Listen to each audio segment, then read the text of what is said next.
Hey guys, imagine inheriting a huge piece of land, only to discover that something ancient and dangerous lives there. And the farther away it sounds, the closer it actually is. This is the movie The Whistler, 2026, so grab your lucky charm and let's survive. In a small town in Venezuela, the locals believe an ancient hunting spirit roams the countryside, capable of possessing anyone vulnerable enough to become its next victim. A woman is hiding in a cornfield, desperately trying to stay out of sight. She reaches a road and hopes to escape, but a truck stops in front of her. She's captured and taken to a remote location, where the man who grabbed her says that everything will be over soon before forcing an evil spirit into her body. As he drags her through the cornfield, she suddenly breaks free.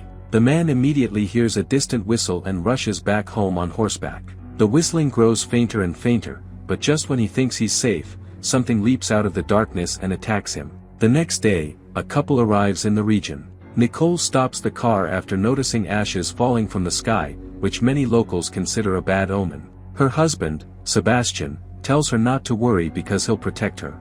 Their destination is a large farmhouse surrounded by endless fields. They're there for a funeral, and the deceased just happens to be Sebastian's father. As the owner of the estate, his death has deeply affected everyone who works there, including his loyal dog, Ralph. During the funeral preparations, one of the workers places a strange substance over the man's eyes before the coffin is sealed. Later, as the burial ceremony continues, Nicole notices the same woman performing what appears to be a ritual in the woods. That night, the family gathers for dinner. Sebastian explains that he only managed to get 5 days off from work. He lives in the United States, where he works as a veterinarian. His mother, Gracie, can't believe he's planning to leave so soon since he's the rightful heir to the entire property. Sebastian argues that they should sell everything and enjoy life while the land still has value. From the farmhouse, they can see small cabins in the distance where followers of Maria Leonza live and perform spiritual rituals. Suddenly, the power goes out. Gracie complains that the country's electricity rationing is the result of decades of political failures. As everyone heads inside, something watches them from the darkness beyond the fields. Nicole struggles to sleep and notices movement in her bedroom. For a moment she panics, but it's only Ralph. She takes him outside and watches old videos of her daughter, who passed away years ago. Unable to move on from the loss, she stops at a small altar to pray. On her way back, she spots a worker burning something in the woods. The woman warns her that it isn't safe outside because something dangerous is roaming the area. At that moment, Ralph suddenly runs into the darkness after spotting something. Nicole follows him but quickly loses sight of the dog. Then she catches a glimpse of a fast-moving figure darting through the trees. Terrified, she runs back to the house. The following morning, life appears normal. Nicole continues searching for Ralph and meets the worker she saw the previous night. Her name is Petra, and she assures Nicole that the dog will eventually come back. While trying to help around the property, Nicole is approached by Gracie, who expresses hope that she and Sebastian will have another child to inherit the estate. Nicole, however, is still traumatized by the loss of her daughter and has no desire to go through that pain again. Wanting to keep herself busy, she takes a horse and rides across the property in search of Ralph. Eventually she reaches the farthest edge of the estate and ties the horse near a large rock. Nearby is a bamboo bridge built by squatters living beyond the property line. The moment she crosses it, the horse takes off and leaves her stranded. Nicole continues deeper into the forest until she reaches a camp where a spiritual ceremony is taking place. A young woman serves as a medium, allowing ancestral spirits to communicate with the community. During the ritual, the medium suddenly begins speaking with the exact voice of Nicole's deceased daughter. Shocked and emotional, Nicole listens in disbelief until the group notices her presence. She panics and runs away. Unfortunately, with her horse gone, she has no choice but to walk all the way back home. Ironically, the horse proves smarter than expected and returns to the farm by itself. When Sebastian realizes Nicole is missing, he immediately organizes a search party. She's finally found later that night. Nicole claims she was only searching for Ralph, but after everyone goes to bed, she secretly seeks out Petra. Knowing Petra believes in the spiritual traditions of Maria Leonza, Nicole begs her to perform the ritual again so she can speak with her daughter.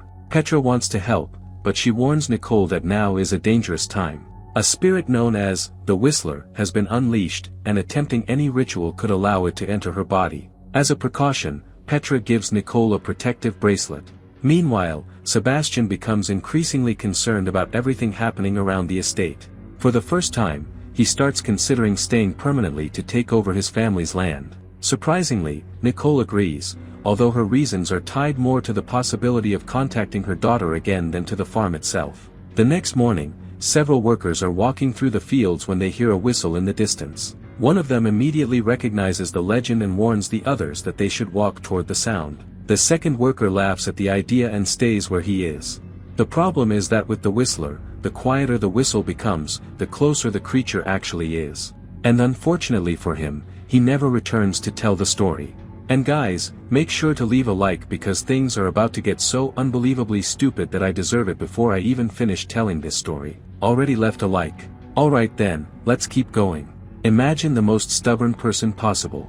That's Nicole. She sneaks back to the settlers' camp where a funeral ceremony is being held for the worker who was recently found dead. She walks right into the middle of the gathering and begs them to perform the ritual again so she can speak with her daughter. The villagers give her the same warning Petra did: it's far too dangerous. Disappointed, Nicole starts to leave, but the father of the young medium approaches her and says he'll help for $8,000. All she has to do is return the next day. Around the same time, Ralph is found hanging from a tree on the farm with his insides torn out.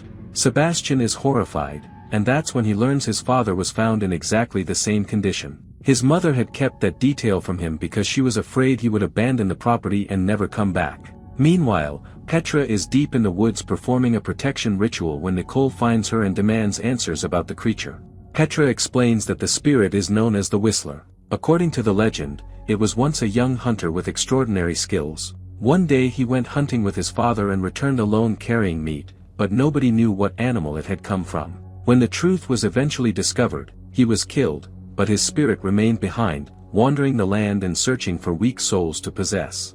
Personally, I wouldn't need that entire backstory to leave immediately, but for Nicole it's still not enough. The next day she meets the young woman who will perform the ritual. The girl shows her a photograph of her mother and explains that she escaped to the United States years ago and that she plans to join her there next month. The problem is that the woman in the picture is the same woman we saw at the beginning of the movie. While Nicole heads toward the secret ritual site, hidden even from most of the villagers because many of them disapprove of it, one of the farm workers hears whistling in the fields. Moments later he's attacked. Before dying, he manages to wound the creature and slice one of its hands. That injury will make it easier for Petra to track it down and destroy it. Without a host body, the spirit would finally disappear and everyone could live in peace. At the same time, Sebastian discovers the worker's body and immediately assumes the settlers are responsible. Furious, he gathers several men and marches toward their camp.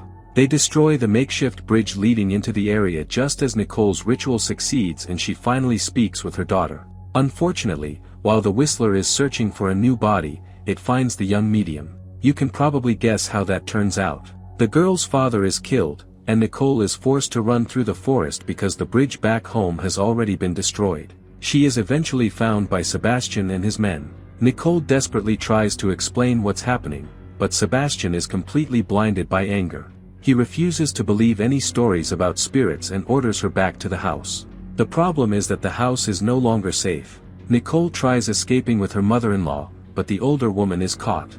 Honestly, I would have driven away and never looked back, but Nicole decides to return once again so she can find Petra. Petra realizes there's no point hiding the truth anymore.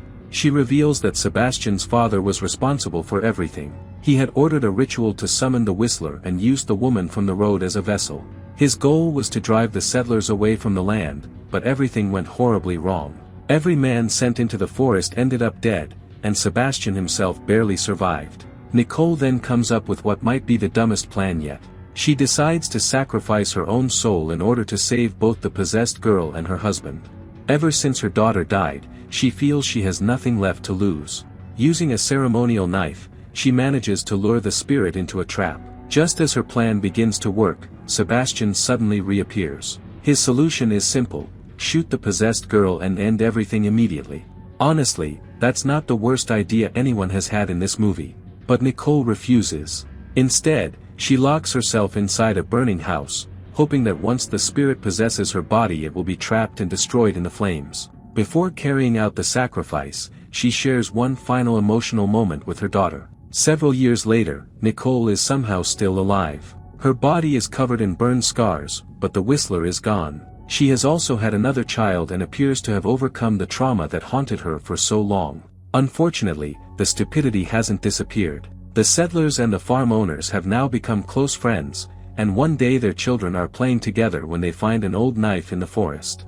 Like any brilliant children in a horror movie, they decide to challenge each other to cut their hands with it. And that's the Whistler. This movie starts dumb and somehow manages to become even dumber by the end. So if you don't want that kind of stupidity infecting your brain, leave a like and help the channel grow.